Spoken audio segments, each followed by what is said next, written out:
आज मी बनवते माहीमचा हलवा। हा 1 कप मैदा घेतलाय, 1.5 कप साखर, 1 चमच कॉर्नफ्लॉवर, हे सगळं साहित्य मापून घ्या।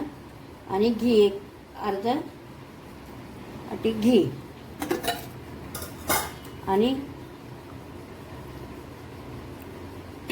अर्धा वाटी दूध, हे सगळं आपण मिक्स करून घेऊया।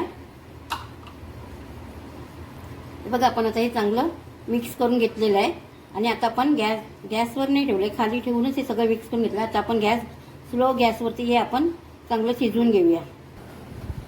बघा मी गॅस स्लो ठेवलेली आहे आणि आपण सारखं हलवत चांगलं राहूया, म्हणजे चांगलं शिजून येईल तो। बघा चांगलं स्लो गॅसवरतीच करा हा।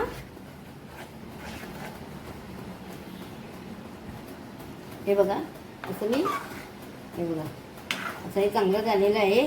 अजून याला आपण चांगलं शिजवून घेऊया, म्हणजे गोळा घट्ट झाला पाहिजे हा चांगला। आता चांगलं असं हलवून घे।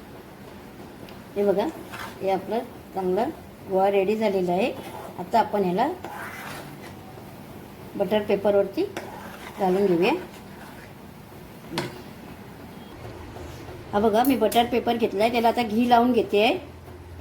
हे बघा मी आता हे काढून घेतलंय। आता हे आपण दुसरा बटर पेपर ठेवून त्याच्यावरती चांगलं लाटून घेऊया।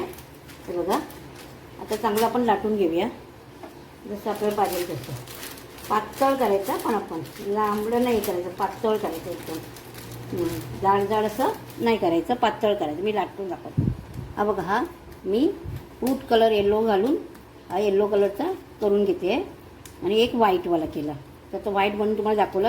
आता हा पण तसाच पेपर त्याच्यावरती बटर पेपर घालून आपण हा पण तसाच करणार आहोत।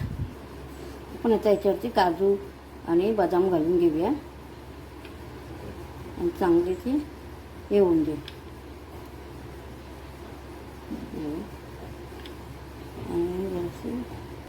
आता हे आपण चांगले लाटून घेऊया, म्हणजे आपले हे काजू बदाम त्याला चांगले चिटकू दे। बघा मग कटिंगला पण आपल्याला बरे पडतील। नंतर आपण कटिंग